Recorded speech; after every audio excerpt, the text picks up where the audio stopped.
Tim Graham and Friends is brought to you by Shampoo Travis Beeson Kirshner, CPAs and business consultants.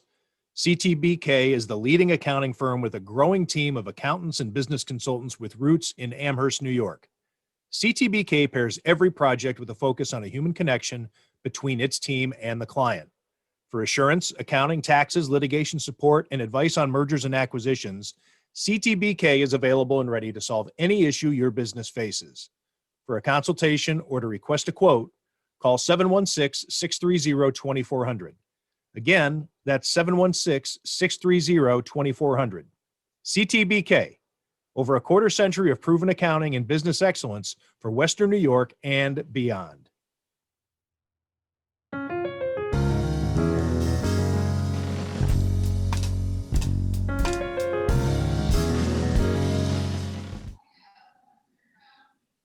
Welcome, everybody, to Tim Graham and Friends, brought to you by CTBK, post-Super Bowl edition.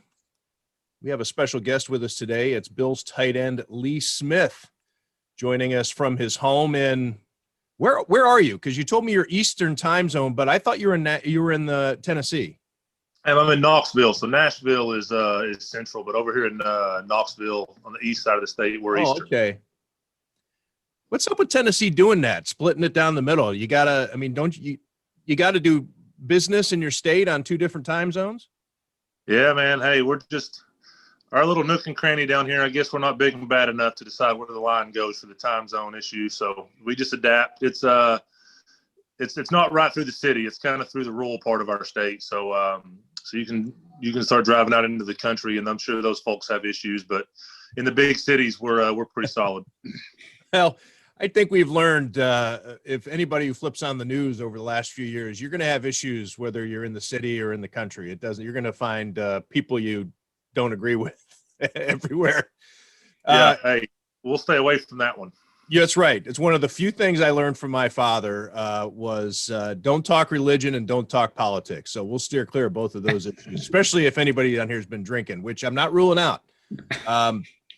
Just want to remind everybody that joined here with Matthew Fairburn, also the Athletic, he covers the Bills, and Jonah Bronstein of Bronstein and Bronstein, your sports writing injury attorneys. Lee, they're fresh in your mind. We'll just do general thoughts about last night's game, and I'm guessing that in watching that game, you're reflecting on it through the lens of your own experience with the Bills and coming one game away from that platform. Yeah, man, I can't lie to you. I don't have much interest in watching the Super Bowl ever. And I sure didn't this year when we were so close. It's sure nice to be home in Tennessee with my family, and all my kids have been playing with all their buddies and friends and seeing grandmas and grandpas all week here. So the last 2 weeks. So that part's been good, but, I'd have much rather been in Florida, right, along with all my teammates. I always go back to Josh and the season he put together and how much he developed this year with Diggs coming over. And it just seemed like this was our year, right? I think we all felt it. And then, that wasn't the way it turned out. So I wasn't super interested in watching the game. I watched bits and pieces of it. My wife kept elbowing me at certain moments as I would fall asleep during most of it. But I watched most of the second half once I kind of woke up from my little power nap. And, I feel like Kansas City was us from 2 weeks ago. They just, for whatever reason, it wasn't their night. They couldn't get it going. They kind of took care of Tyreek with some defensive stuff, just kind of like I felt like Kansas City had a good plan for Bees and Steph. And, it just wasn't their night. And, the last person you want to see in a Super Bowl, I've told everybody this that's asked me the last few days, is number 12. So, he did it again. I'm a big fan of elite players in every sport. LeBron, him, Michael Jordan. I'm not a big baseball fan, but just dudes that take over and dudes that put together, multiple championships. They're fun to watch because you just see why they're different and why they're so special. So I'm sure glad he wasn't in a Patriot uniform winning it again, being a Bills player. But it was cool just to watch that man at 43 years old go win another one. It's wild. He was an old man when you were drafted by the Patriots 9 years ago. Old by football standards anyway. People were probably talking about, hey, how many more years do we have of Tom Brady back then? How would you describe, or what did you absorb from Tom Brady or observe in that time that you were there before you joined the Bills? Yeah, the two players throughout my career were Tom and then Charles Woodson that I was around that are those 15-plus year first ballot Hall of Fame guys, right? And Charles was a lot nicer to me than Tom, we'll put it that way. I was a young, dumb rookie that was in Tom's way. And, from guys I know that played with Peyton and being with Tom for a very short amount of time, it was the lockout year when I got drafted. So the only time I was in New England was training camp.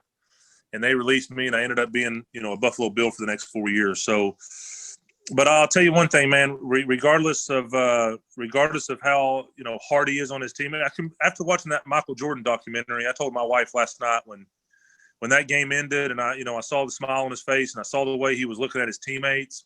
It reminds me a lot of when Michael Jordan said, "Listen, guys, it's not easy to be Michael Jordan. It's at times I'm on an island over here by myself, and." Am I allowed to swear on here? I hope so. Yeah. Michael Jordan's like, I'm always the asshole.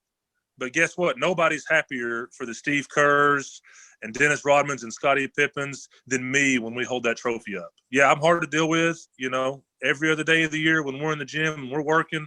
But by God, nobody's happier than me when all my teammates get to hold that trophy up. So that's how Tom is, man.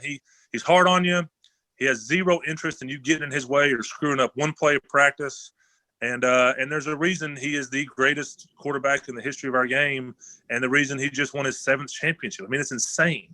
So when you look at all the Hall of Fame quarterbacks, and I mean, this dude, they just can't touch him. It's wild. So championship-wise, that is, And it's just cool to watch the ultra competitive leader that just demands so much of guys, and just getting to see him when he's, got a big smile on his face and happy for his teammates is cool. Like I said, being a Bills player and being a Bills fan, I know, do not want to rant and rave about Tom Brady, but my God, you got to give the guy credit.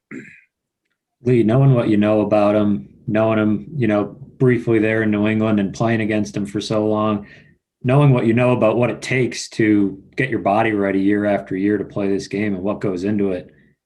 43 years old, and he says he's coming back. He's won 7 of these things. What do you make of that? I look at a lot of guys throughout my career. Charles is another one. The Jason Wittens who go to the booth and then come back, to play for the Raiders this year. And those guys are just wired different. Like outside of their children, obviously, and their wives, football is the most important thing in their life. The season ended 2 weeks ago. I have zero interest in being in the weight room. I have zero interest in catching a football. I want to be on the farm. I want to be chasing cows and screwing around with my family. And there's a 0% chance that I ever had this ultimate goal to play 15, 16, 17 years. That just was never my deal. And I'm not an elite player by any means like those guys. Don't get me wrong. But that was never in my brainwaves. My brainwaves was to be the best teammate I could be, best blocking tight end I could be, so to speak, for as long as I felt like my heart was in it. But those guys, man, they're just different. Once again, it's back to the Michael Jordan. Like, they are just a different breed. If you're bored, go look at Tom Brady's combine pictures. He looks like it doesn't even look like he's hit puberty. It looks like about 12-year-old. So it's not like he's some freak show that God just, blessed, more than everybody else, the Myles Garretts of the world, the Julius Peppers of the world.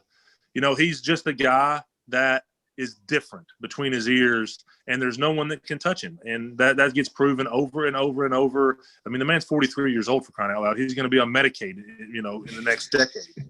So it's just bonkers. And it's strictly because, like I said, even the guys like me who play 10 years, the guys that play a long time, I've had a lot of teammates over the years, a lot of great friends. Man, we're not talking about playing 20 years. That's not something we're interested in, just to be frank. So those guys are just different. Football is so important to them.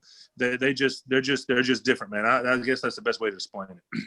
Lee, I guess rather if I picked up on it, then maybe somebody listening to this picked up on it. You just said played 10 years past tense. Is there something you're thinking about here, or what? No. I mean, listen, I got to really pray and talk to my wife. I got to, to be honest with you, I didn't mean it like that, but sometimes you say things that your subconscious is thinking when you don't realize you're thinking it. But I don't know, man. Just what a cool journey. To play 4 years in such an awesome town with you guys, and then go out and play out and with us. That's what you'll remember. Yeah. I'm sure. Yeah, but I mean the Buffalo people. You know what I mean. All right, that I'll allow. Yeah, the Joe Yergis at the Mulberry that'll be my friend for life. I mean, that's the cool thing about the city of Buffalo and the town, and the Raider fan base. And I'm a little bit of a renegade on the field, so it was fun to go out there and get loved on by those guys, and then get to come back. So, first off, Brandon Beane has to want me to be a Buffalo Bill with the cap situation, and Josh's contract coming up, and we got a lot of priorities on that football team. Matt Milano, they're going to do everything in the world they can to keep him. So, old fat tight end is probably low on the priority list. So first and foremost, I need to talk to Brandon. We need to, he's got an open door policy. He's very respectful and very truthful to veterans, especially. So who knows if the Bills want me back, right? I mean, that's one thing to this whole deal. And then another thing is my 12-year-old son, who I watched play basketball the other day. I had a hell of a lot more fun watching him ball than I've had playing ball myself in years. So I got to pray about it. I got to first and foremost make sure my wife is all in to go on another journey if that's what we want to do. But I got to think about it here, man. I'm not one of those dudes that wants some big send off or wants to announce some huge deal. It'll be quiet with my family whenever that time comes. But it's soon. I mean, listen, I'm 33 years old with a big, huge family that I've jerked all over America for 10 years. They've never actually done a whole school year anywhere. So it's getting, really, really close here for me. If I do one more, that'll be the absolute most. And I haven't quite made that decision yet. Yeah, I know when we spoke earlier this year, you mentioned that when you signed the contract, you knew you wanted it to be your last one. And you told Brandon and Sean that. How important is it for you to kind of, I don't know, not many guys get to exit this game on their own terms. Whenever it is you decide to do that, how much do you kind of appreciate the way your journey's been able to kind of come together here the last few years in Buffalo? Man, I know this is probably the cliche answer, but there's just no way to truly describe it. I mean, I was a 5th-round draft pick. They got cut before I even stepped on the NFL field. And granted, I was on a pretty good team with a pretty good roster back then. New England was rolling. So I'm on the street before my career ever even gets started. In a lockout year, 30 days into my NFL career, I'm calling my wife that's, just had our 3rd child. And I'm like, hey, we got a little bit of debt from college and we're, eating ramen noodles and donating plasma to get by. And I just lost my job before I even played a game. And now here 10 years later, I'm sitting here talking to you guys, as a 10-year NFL veteran that's been around and been able to accomplish more than I ever dreamed of. So just the small things, man, like getting back home here to Tennessee. And I mean, I have bricks on my house for crying out loud. I'm a good old boy that married my high school sweetheart. So it's like, I just looked at my wife. I'm like, man, I got to pinch myself sometimes, just how God's taking care of us and how this whole journey's gone for, a wild, crazy, kid from the country to be able to put all this together and have the best wife in the world. So, on top of all that, it's not just the 10 years. It's exactly what you said. It's starting in Buffalo, a place we love. We'll always consider a part of our family. Going to Oakland, which we cherish too.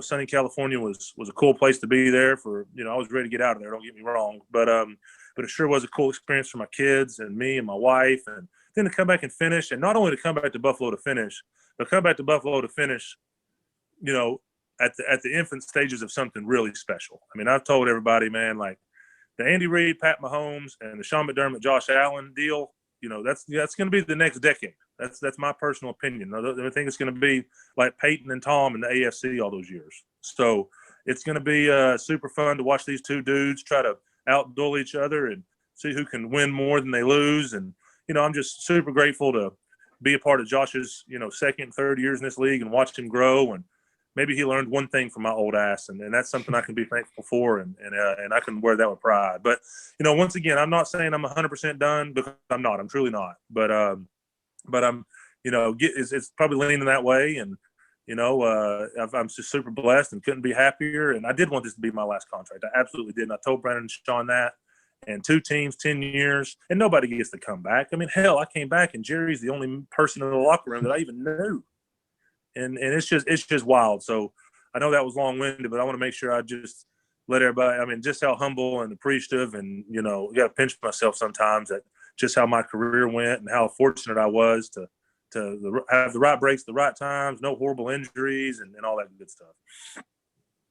Lee, the position you play, or rather the way you play the position, the type of blocking tight end that you are, some teams value that more than others, depending on the style that they play. What do you think about that position's role in the NFL? Is it still as valuable as it was when you came in? Is it going to stay as valuable as the years go by? And how does that fit on certain teams that are passing the ball a lot more than they run?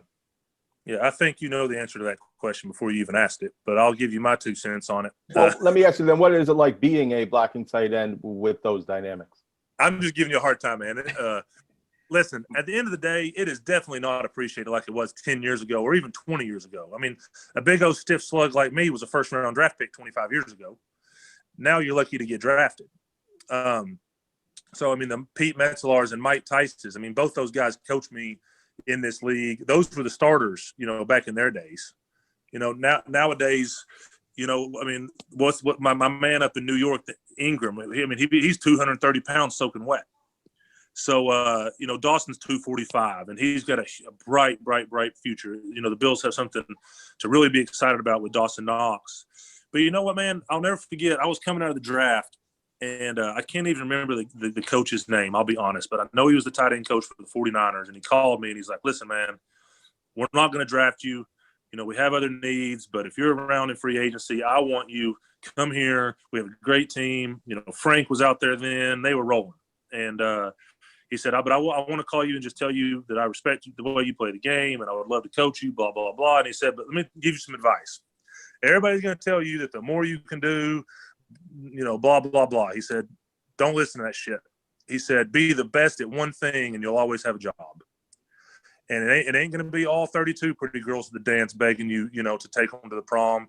But there's always going to be one that needs you and values you. And he couldn't have been more right. You know, the times I've hit free agency, it hasn't been all 32 teams calling me. But that's always the case. I mean, if, you know, Matt Milano, you know, all 32 teams would love to have Matt Milano. That don't mean they can afford him. So he's going to have 2, 3, 4 teams bidding for his services. No different than when Tom hit free agency last year. I mean, who would think that not all 32 teams would call Tom Brady, right? But that's not the case. That's not the way free agency goes in our league. There's so many great players. But for the niche guys like me, you know, and I'm sure I'm not comparing myself to Tom Brady or Matt Milano. They're much better players than I am. But at the end of the day, the niche players that have their roles, you know, the fullback position is the one that worries me. I'll be honest with you. That's the one that worries me the most, that it'll be extinct, you know, one of these days. But I just have a gut feeling that, you know, there'll be enough avatars like Derrick Henry in the world that, you know, teams are going to want to have a tight end that can put his hand in the dirt. Are they going to be 280 pounds like me 5-6 years from now? Probably not. But I think although, you know, you got to pass the ball to win in this league, and it's definitely not valued like it used to be, that would be the advice I give some of these young players is, now listen, I'm not telling you not to be good at everything now. You know, if special teams, whatever you can do to help the team win, do it. The more you can do, that's great. But if you can find a little niche and you can be the best in the world at something, or you can be, you know, really, really, really good at one thing, there's always going to be a team out there that wants your services. Let me give you a stat. I looked it up right before we came on because I was looking at your career numbers, and something jumped out at me regarding how often you catch the ball when it is thrown to you, and then how often that is a touchdown. Since you entered the league in 2011, of all NFL players who have at least 10 receptions, you rank 20th in the entire league at 83.1% catching the ball when you're targeted. You want to add on anybody who's scored at least 10 touchdowns, and Lee Smith, number 1 since 2011, entering the league. Not only does he catch the ball 83.1% of the time, but every 6.4 receptions is a touchdown. Nobody else is better than that when you combine those two numbers. Although I don't want to just say that you're way far ahead. Robert Tonyan is right behind you at 82.5%. He's got 13 touchdowns. But other than that, you got to go down to Austin Eckler.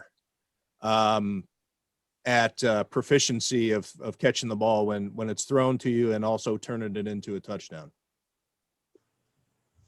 Comments? I'm not gonna toot my own horn on that. I'm a big, like I said, I'm a big mauler. Defensive coordinators and defensive coaches that, typically when I have a big catch or a touchdown, they'll always come up and talk trash and get in my ear after the game. Like, man, I can't believe y'all did us that way. They ain't thrown the ball to you in 5 weeks, blah, blah, blah. So, it's not like I'm some guy that defenses are planning for by any means. Typically when I catch a little pass, the coaches will take it out of the playbook for a few weeks until it gets off the most recent tape so we can throw it back in. Yeah, man. Throwing to use a trick play. So I'm not much past an offensive lineman getting thrown the ball. But I had a dad that played professional football. I had footballs thrown at me my whole life. I've always said, if I could run out of my own shadow, I'd have a Ferrari in the garage. Just kidding around. But I've never had any issues catching the ball. That's always been something that kind of came easy to me. But I just knew that at the end of the day, if I wanted to have a career in this business, it was going to be putting my hands on people and being the best teammate, best man I could be, best leader I could be. I always felt like the leadership aspect would truly help me at some point in my career. And I'm thankful for Sean and Brandon that they actually value that, because it's not valued everywhere, especially surely not at the salary I've been making the last couple of years. So, I appreciate those two guys, and I try to give them the best of myself, the last 2 years. And hopefully I left a small imprint on the team to help these guys if I do decide to go on. If they do want me back, then that's going to be something that I got to make sure I'm all in, because I will not let anybody in that building down. I had my grumpy moments this year, as the older guy on the team. And I want to make sure that I'm able to give them the absolute best Lee Smith if they want me back. And that's something that we can talk about. But yeah, man, I'm not sure that I deserve much credit. I'm sure most of the balls that didn't get completed, was probably when I was in pass protection and they threw it in my ankle so they wouldn't get an intentional grounding. And then the 83% were probably when no one was near me. So I don't think I need much credit for that, besides the fact that, I don't drop it very often, but I gotta be really open to catch it, because these guys cover me. I can't get away from them. It's kind of like those low post basketball players with the high field goal percentages, because they dunk it all the time. It's high percentage plays all the time. Yeah, no doubt. I would consider my catches and my touchdowns like Shaq dunking the ball. How many times did Shaq dunk? So if they actually would have thrown it to me all the time like they do Steph and Cole, then I'd probably be like Shaq's free throw percentage. I recall having one of my favorite conversations I've ever had with a player at your locker stall, because it's the way I approached you with it. I was kind of wrong, and you corrected me, and then when it turned into a great conversation, I came to you and we were talking about dual threat tight ends. And of course, with two of the greatest of all time in the game last night, it comes to mind also. And I was thinking about it during the game last night. And you were telling me about, or I made it a point to say it's about hands. Like, what's wrong with a guy who's not a two-time? I mean, why can't? And you said it wasn't about hands; it's about separation. And that pretty much anybody who plays tight end in the NFL is a really good receiver. But it has to do with whether or not he can get any kind of separation. And I just remember we then talked for 20 minutes about the art of a tight end trying to lumber away from a smaller linebacker or a nickel, defensive back. Anyways, we had two guys last night who were the greatest of all time. Gronk had a big day. I think a lot of people viewed that as maybe a passing of the torch too. What did you just see out of the tight ends from last night's game? Well, I'm a huge Travis Kelce fan after all my time in Oakland. I got to watch him a lot, and then, he pretty much stuck the dagger in our heart to end our season this year. So there's not enough you can say about those guys. That's like when I got to New England, man, and I walk in that – I was the oldest tight end on the roster when I got drafted. And I walk in, and it's Rob Gronkowski and Aaron Hernandez, and the first day we go to practice, I'm thinking in my brain, shit, man, I don't know if I can play in this league. Like, these two dudes, I can't do what they can do. I'm going to be riding the bench. So they're just special. They're different. And, Gronk walked away. Like I said earlier, how we talked about Tom and, the Jason Wittens of the world and all those guys. I don't see Rob Gronkowski, even though he could, play in 15 years. He'll probably, if Tom plays next year, he might play with him, and I'd say he'll sell off his 11-year career. And, we'll see how Kelsey goes. But, like my wife said when we played Kansas City, she's like, how is he open all the time? And, Gronk's a little bit of a bigger body and has a little different skill set, but they're just so instinctive. They're Cole Beasley at tight end is what they are. Like, Cole's 175 pounds soaking wet. And, it's not like at his size, he's catching the ball because he has great hands. He's catching the ball because he has great hands, and no one is near him because he's so shifty, and he catches the balls in traffic. That's what makes you elite. Don't get me wrong. Every once in a while, a quarterback has to trust their receiver, especially tight end with big bodies, and just throw it up. But these dudes like Bees and the Stephs of the world, and then back to Gronk and Kelsey, who can put their feet in the dirt. And they highlighted Gronk in the run game a couple times last night. And then, the guy's blocking defensive ends 1 second and scoring 2 touchdowns in the Super Bowl the next. So he's just a freak show. He's a freak show. The way they understand defense, because it's like calculus, man. You're not just doing 2 + 2 when you walk up to the line, understanding where the defenders are going to be. It's AP calculus, and the Beasleys and Gronkowskis and Travis Kelce's of the world that understand where the holes are going to be, and their quarterbacks trust them. It's almost not fair.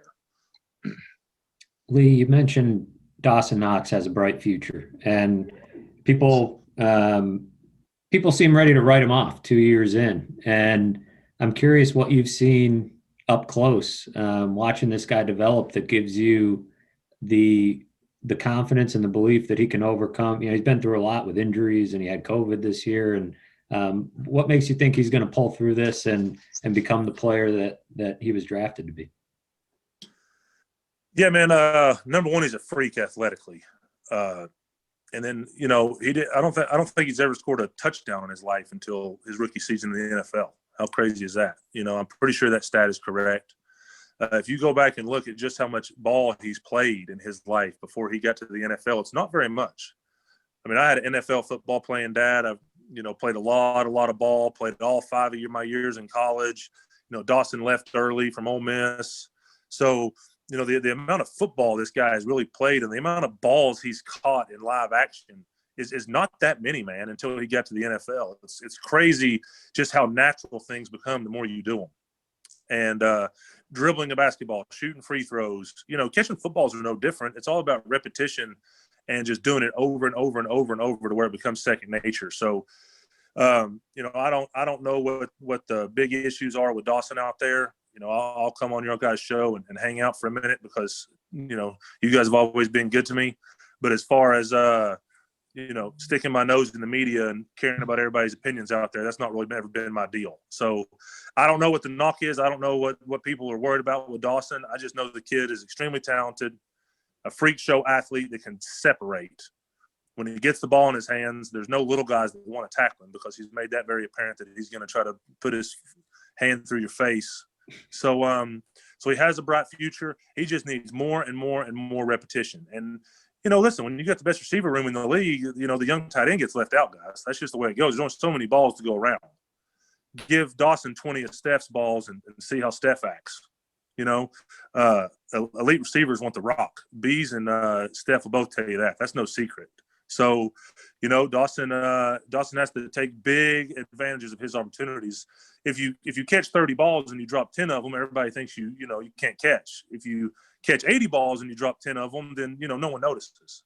So that's been, I think, a little bit of the issue with Doss, is just that his opportunities haven't been as expansive as some other young tight ends that didn't have as many receivers around them. But I'm telling you right now, guys, mark my words, etch it in stone. The more balls this guy catches in live action and the more repetition he gets at the tight end position in this league, it's going to be really, really, really fun to watch him play. And I promise you, no one will be able to cover him.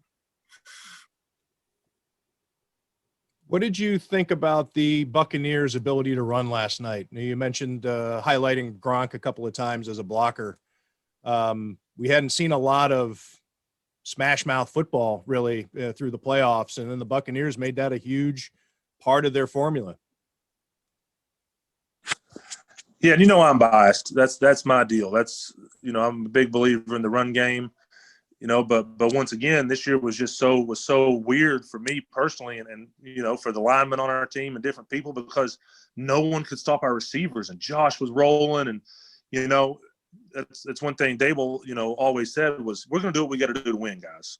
I'm not calling plays to make everybody happy. I'm calling plays to win football games, and we won a lot of them this year. So, and, there were games that he'd walk in and he'd say, all right, boys, this week we're going to need to run a little bit, especially in the red zone, especially on this down and distance. And typically we had decent success. I'm a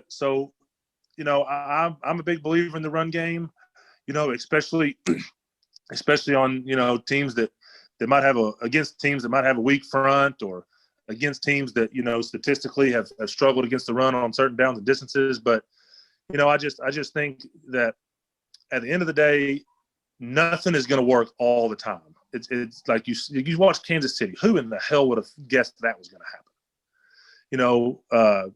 So just like us against Kansas City last week, like sometimes you just have off days. Sometimes what your bread and butter is, you just need to run here or run there. I remember one situation yesterday where they just handed it to Fournette 3 times in a row, first down.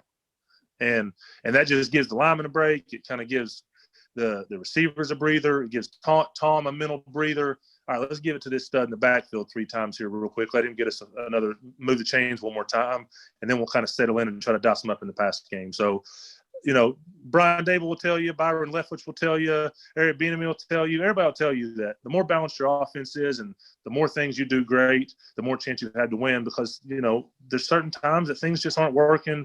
I don't know what it is about momentum, but it's real. And sometimes when you just kind of get off, it's nice to just turn around and hand it to the dang back and say, go run your head against the wall and let us get back in this thing.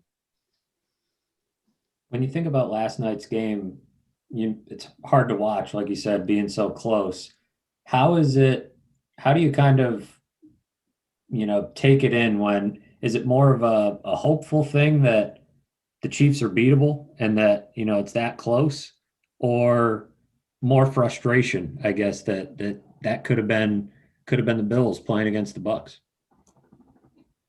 Yeah, I mean, listen, I don't know that I ever sat there and thought, man, the Chiefs are vulnerable. I mean, right. I got a lot of buddies still that play for the Las Vegas Raiders who beat them this year. And I hear all the statistics on the game. Patrick Mahomes has never lost by double digits, and, all these things. And, everybody wants to crown him and them as Superman, which I'm not saying that's far off. I personally believe Patrick Mahomes, is playing the best football in our league right now from top to bottom. And I think Josh Allen is right behind him and needs a championship to take that crown, right? So, but listen, man, they're beatable. Everybody's beatable. How many games did Tampa lose this year? 5. So it was Tampa's day, just like it was Kansas City's day last week again, or 2 weeks ago against us. But absolutely, but listen, if that game gets to get played again, next weekend, who knows how it goes? The NFL is crazy. It's just a wild deal. And like I said, there's just sometimes when you're standing on that sideline, you're like, man, I do not like the way this feels right now. I do not like the energy. I do not like the momentum. And for whatever dang reason, we just can't get going. And, Tampa caught Kansas City on a night like that. They had some penalties, and, they were struggling getting control on their defensive front. So I think, to say Tampa gave everybody the sauce to beat them. Yeah, I mean, I think that's fair, because it was a butt whipping now. But at the same time, 13 out of their 22 starters are visitors to the Pro Bowl every year. So good luck building a roster like that. I mean, Lord of mercy. And good luck getting a quarterback that's going to take half of what he's worth, like Tom did. So they did it the right way down there, man. They won a championship because of it.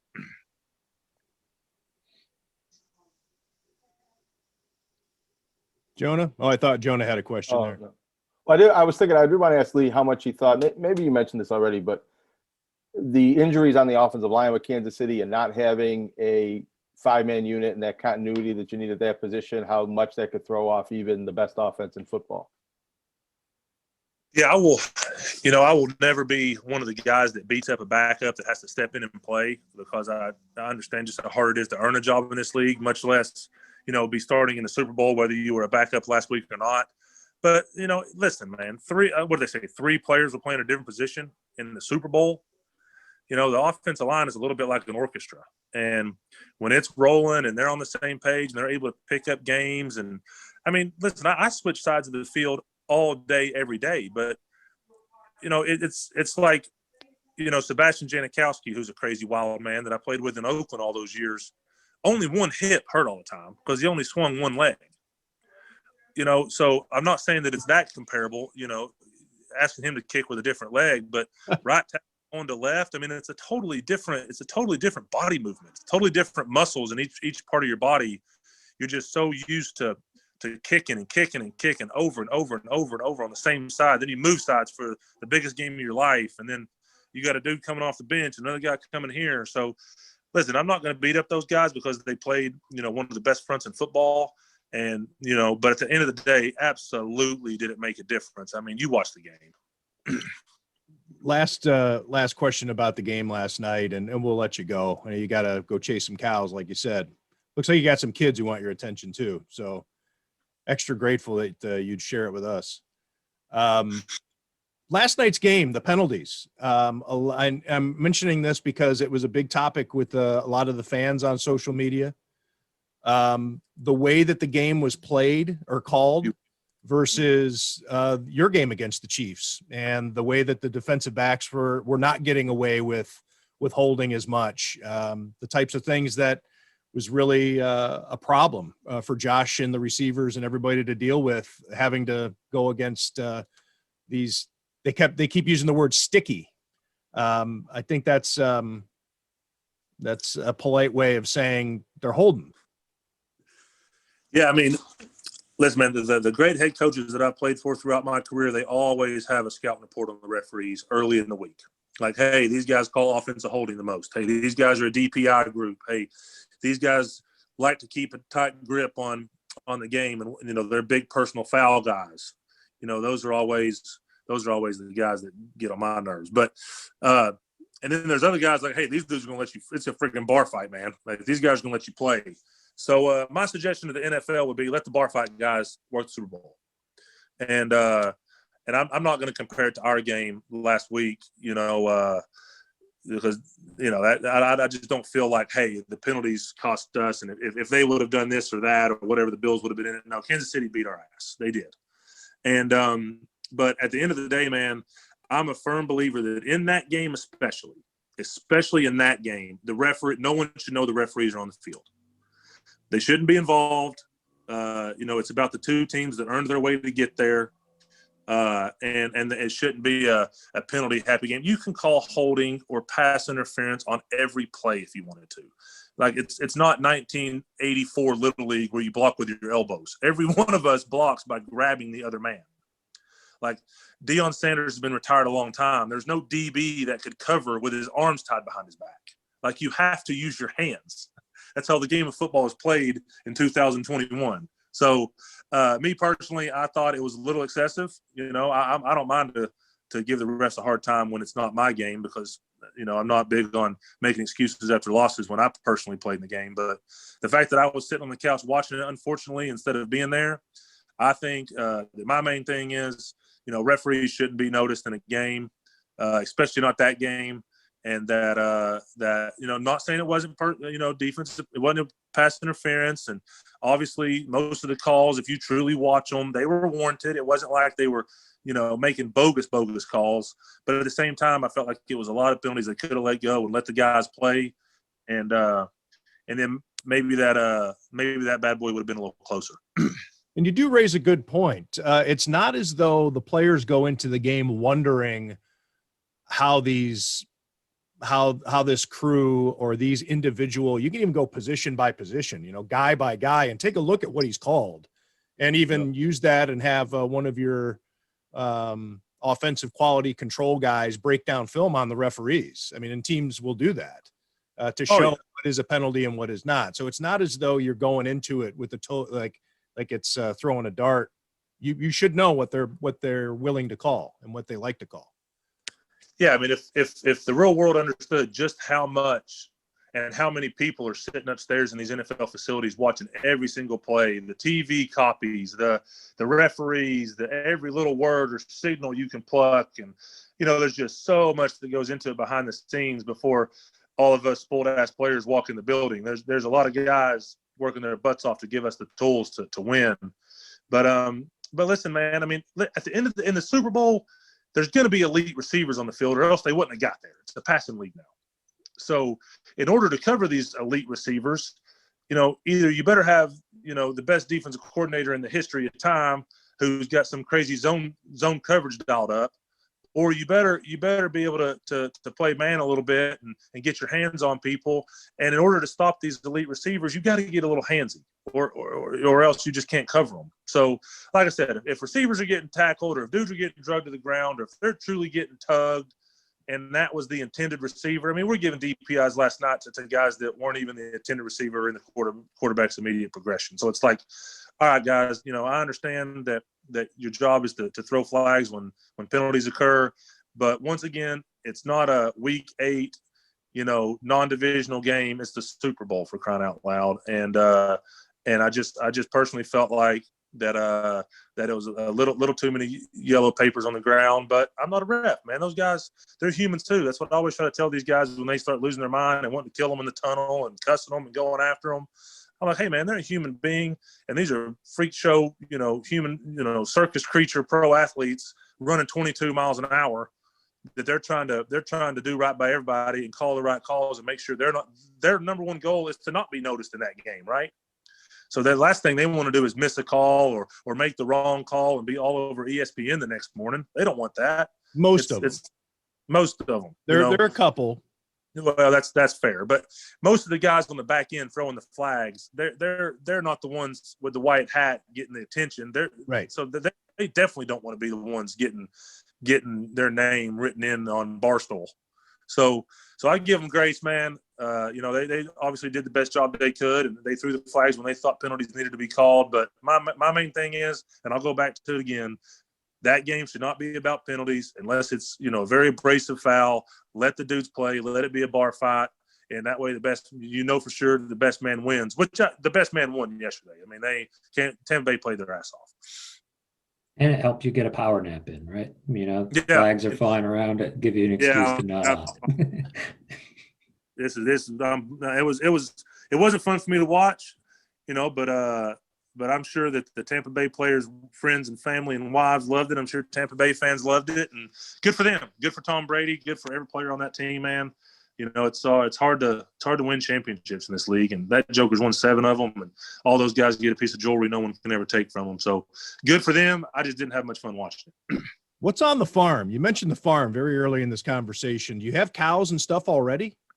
Yeah, it's a hobby farm, man. It's a place for my kids to pull ticks off their ass and learn how to work, and instead of growing up in this fancy neighborhood we live in. So yeah, man, it's just a place to take my kids and, Lord willing, my grandkids one day, and all my buddies when they come in town. That, especially my buddies that grew up in the hood or grew up in the inner city that have never been out in the country that I've played with over the years that I can take and spool and roast a pig on an open flame and shoot a shotgun and catch a fish and all that fun stuff. It's a zoo. It's your own personal zoo. It sounds like it's a little. I call it redneck heaven up there, man. Well, Lee, thanks for doing this. Maybe it's the last we've seen of you in a Bills uniform. I don't know. You say you're leaning that way, but regardless of what you do, good luck with your decision and your hopefully everything, no matter what happens, you're happy with it and you have peace of mind. You got it, brother. Thank you, guys. Later. Thanks for doing this. Take care. All right. You got it. Tim Graham and Friends is brought to you by Shampoo Travis Beeson Kirshner, CPAs and business consultants. CTBK is the leading accounting firm with a growing team of accountants and business consultants with roots in Amherst, New York. CTBK pairs every project with a focus on a human connection between its team and the client. For assurance, accounting, taxes, litigation support, and advice on mergers and acquisitions, CTBK is available and ready to solve any issue your business faces. For a consultation or to request a quote, call 716-630-2400. Again, that's 716-630-2400. CTBK, Over a quarter century of proven accounting and business excellence for Western New York and beyond.